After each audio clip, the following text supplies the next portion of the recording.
¿Qué tal? Buenas tardes, soy Rodolfo Escobar. ¿Qué pasa, por ejemplo, cuando se tramita un procedimiento de adopción en el que el menor no tenga una identidad civil o se le garantice el derecho a un nombre? Precisamente yo creo que en términos del artículo 359 de la Convención de los Derechos del Niño, el Estado está obligado a preservar y asegurar que el menor tenga una máxima protección, incluso en forma de medidas cautelares o de protección en favor de los menores, cuando por ejemplo son víctimas de violencia familiar. En ese sentido, el artículo 4 de la Constitución Política de los Estados Unidos Mexicanos determina expresamente que toda persona tiene derecho a su identidad y a ser registrado de forma inmediata. Y precisamente, ¿qué podemos hacer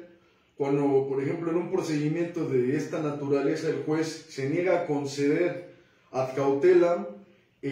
un nombre para que el menor pueda tener derechos, por ejemplo, a la salud, a una escuela, que pueda ser reconocido en un sistema de seguros, etcétera? Creo que la intención o la obligación más bien del juzgador es asegurar que a ese menor se le otorgue un nombre, una identidad, porque de lo contrario se violan de forma simultánea otros derechos de vital importancia.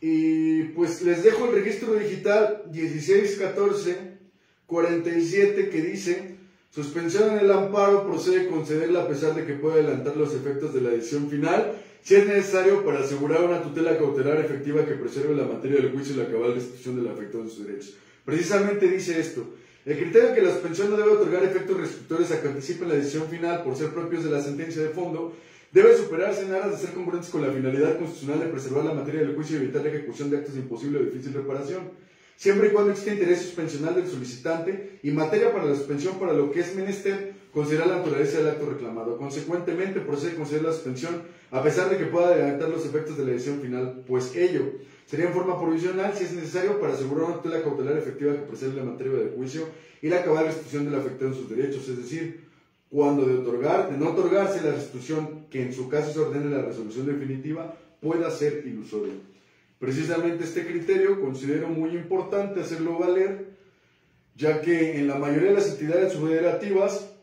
se sigue litigando los procedimientos familiares con el Código de Procedimientos Civiles y muchas veces no es acorde con el fin último de preservar el interés superior del menor, sobre todo porque no se requieren de formalidades procedimentales mínimas para pedir la intervención del juez en asuntos que afecten a la familia o a los menores, y sobre todo también que no hay todavía un procedimiento familiar cónsono o adecuado o ad hoc a las nuevas exigencias en tratados internacionales, por ejemplo, tratándose del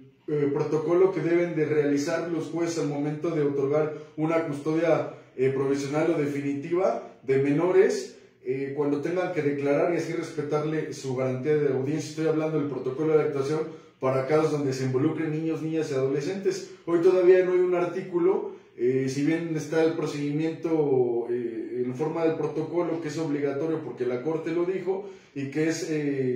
vinculatorio con la Convención de los Derechos del Niño, todavía no hay artículos que regulen esa expresión con el modelo del procedimiento familiar, y que pues tienes que ir al amparo y tienes que hacerlo valer ahí. Y precisamente pues esta jurisprudencia viene a bien para ilustrar cómo poder hacer válidos esos derechos.